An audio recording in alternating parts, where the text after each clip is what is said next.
Hello guys, magandang buhay. So for today's video ay magluluto tayo ng bagoong alamang na may pork belly at laman. So ayan guys, una guys ay niluto ko muna yung ating alamang sa suka.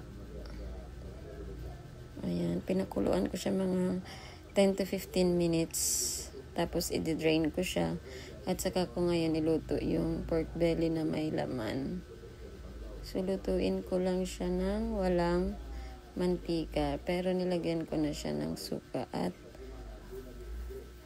toyo para may lasa. Ayan, antayin lang natin siyang maluto na hanggang sa lalabas na niya yung kanyang oil. So ayan na, malapit na siya. Halu-haluin lang natin guys.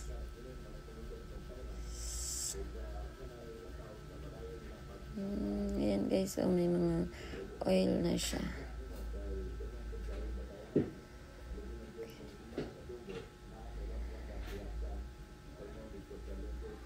Halu-haluin lang. Dikit siya sa kawali ba.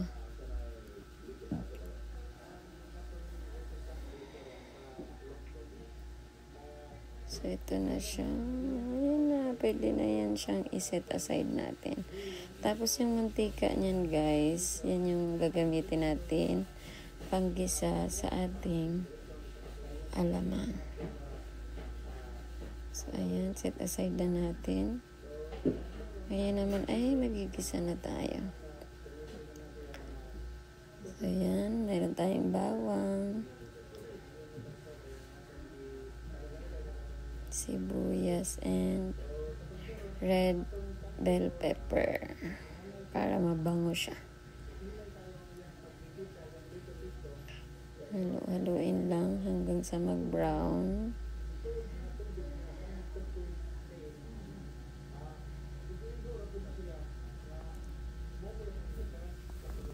This is my version of alamang sa bagoong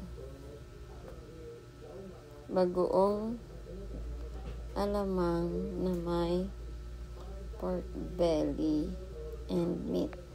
So ayan na, luto na natin yung ating alamang.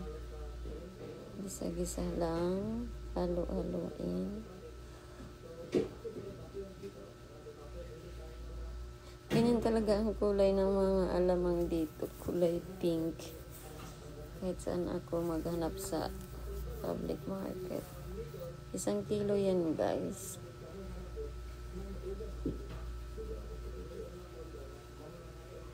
Hindi na ako nag-add ng oil para hindi siya sobrang oily pag dadalhin kasi ito sa ibang bansa. Kaya dapat hindi siya ganun ka-oily para hindi alam mo yun, magbabasa yung lagayan. Nilagyan ko siya ng asukal.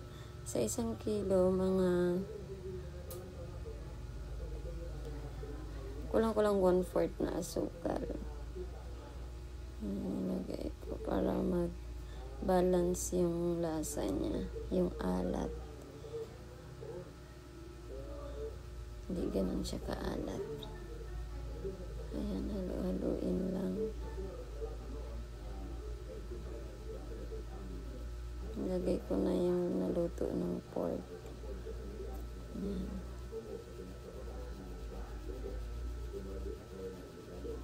Sige lang. Wood lang natin. Tapos ating halu-haluin. So, ayan na guys. Ang bango na niya.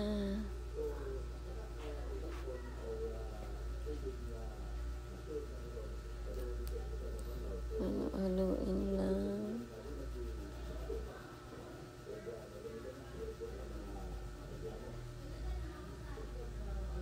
So, ayan, naluto na siya guys.